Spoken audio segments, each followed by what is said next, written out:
આજે ફરીથી plus accounting સોફ્ટવેરમાં એક નવો પોઈન્ટ જોશું. ફ્રેન્ડ્સ, ગયા વખતે આપણે ઇન્ટ્રાડે ટ્રેડિંગ જોયું. હવે ફ્રેન્ડ્સ, આજે મ્યુચ્યુઅલ ફંડ જોશું. તો ટ્રાન્ઝેક્શનમાં જઈને અહીં શેર એન્ટ્રીમાં જશું. હવે ફ્રેન્ડ્સ, મ્યુચ્યુઅલ ફંડ એન્ટ્રી કરતા પહેલા સૌપ્રથમ આપણે મ્યુચ્યુઅલ ફંડ કેટલા હોય અથવા કયા કયા પ્રકારના હોય એ જોશું. તો અહીં ફ્રેન્ડ્સ, મ્યુચ્યુઅલ ફંડ આપણે બે પ્રકારના જોવા મળે છે. એક ઇક્વિટી મ્યુચ્યુઅલ ફંડ અને એક ડેપ્સ મ્યુચ્યુઅલ ફંડ. હવે ફ્રેન્ડ્સ, ઇક્વિટી મ્યુચ્યુઅલ ફંડ અને ડેપ્સ મ્યુચ્યુઅલ ફંડ્સમાં બંનેમાં તફાવત શું છે?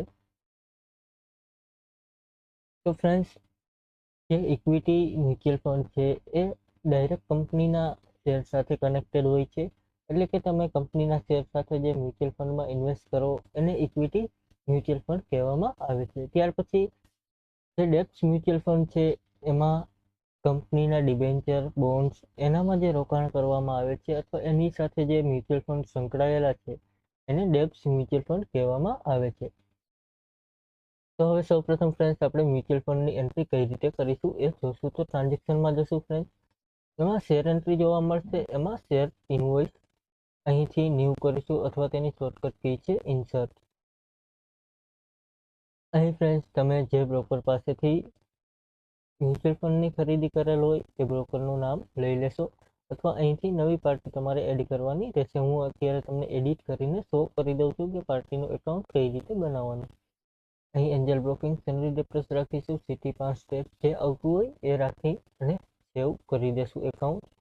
અત્યારે એન્જલ બ્રોકિંગ લઈ લેશું. હવે ફ્રેન્ડ્સ, અહીં જોશું તો આપણે કોમોડિટી જોયેલું, ફ્યુચર એન્ડ ઓપ્શન જોયું. હવે ફ્રેન્ડ્સ, ઇન્વેસ્ટમેન્ટ જોવા.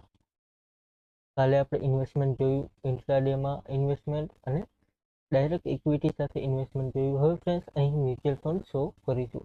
એટલે કે મ્યુચ્યુઅલ ફંડ જોશું. અહીં મ્યુચ્યુઅલ ફંડ રાખીશું. ત્યાર પછી તારીખ આપેલી છે તો અહીં 1/12 રાખી દેશું. ત્યાર પછી વાઉચર નંબર રાખી દેશું.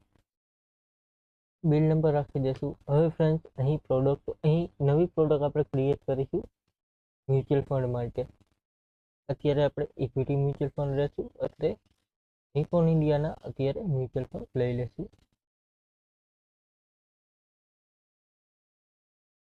અહીં જીએસટી 18% રાખી દેશું. ત્યાર પછી HNS કોડ લઈ લેશું.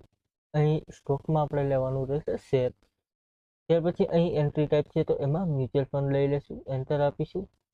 અહીં શેર્સમાં 18 કરી દેશું. એન્ટર આપીને પ્રોડક્ટ આપણે સેવ કરીશું. અહીં ફ્રેન્ડ્સ, નિપોન ઇન્ડિયા મ્યુચ્યુઅલ ફંડ આવી ગયું છે. એન્ટર આપી દેશું.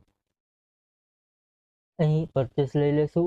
ત્યાર પછી નોર્મલ ઇન્ટ્રાડે છે તો અહીંયા નોર્મલ લઈ લેશું કારણ કે મ્યુચ્યુઅલ ફંડ ઇન્ટ્રાડેમાં હોય નહીં. ત્યાર પછી ક્વોન્ટિટી છે તો અહીં 100 ક્વોન્ટિટી આપણે લઈ લેશું. રેટ નાખી દેશું 102 રૂપિયા. અમાઉન્ટ છે બ્રોકરેજ પર શેર, તો અહીં બ્રોકરેજ આપણે તમે કોઈ બ્રોકર વાઇઝ કરતા હોય તો એનું બ્રોકરેજ અલગ હોય. જે તમારું બ્રોકરેજ લાગતું હોય એ તમારે એડ કરવાનું રહેશે. અત્યારે બ્રોકરેજ ડાયરેક્ટ 20 રૂપિયા એડ કરી દઉં છું. અહીં ટોટલ. ત્યાર પછી સર્વિસ ટ્રાન્ઝેક્શન ટેક્સ આવી જશે. અહીં મંથ આવી જશે, કયા મંથમાં તમે પરચેસ કરેલા છે તો અહીં ડિસેમ્બર લઈ લેશું. ત્યાર પછી CGST SGST જે લાગતું હોય એ એડ કરવાનું રહેશે. એન્ટર આપી સેવ કરીશું. ટેબ આપી દેશું. એન્ટર કરીને જે સ્ટેમ્પ ડ્યુટી કે એ કાંઈ હોય એ તમારે એડ કરવાનું રહેશે. અહીં ઓકે કરીને બિલ સેવ કરી દેશું. હવે ફ્રેન્ડ્સ, મ્યુચ્યુઅલ ફંડમાં કેવું હોય છે તો મ્યુચ્યુઅલ ફંડમાં SIP તરીકે પણ તમે ઇન્વેસ્ટ કરી શકો છો અને ડાયરેક્ટ પણ ઇન્વેસ્ટ કરી શકો છો. એટલે કે એક સાથે 10,000નું પણ તમે ઇન્વેસ્ટમેન્ટ કરી શકો છો.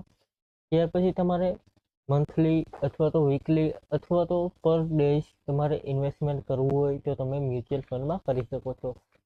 તમે જે પ્રમાણે મ્યુચ્યુઅલ ફંડમાં ઇન્વેસ્ટ કરતા હોય એ રીતે તમારે અહીં એની એન્ટ્રી લેવાની થશે. અહીં એક્ઝામ્પલ તરીકે દર મહિને ઇન્વેસ્ટમેન્ટ કરતા હોય તો ફરીથી તમારે બીજું બિલ એડ કરવાનું રહેશે 1/1/22 મ્યુચ્યુઅલ ફંડનું.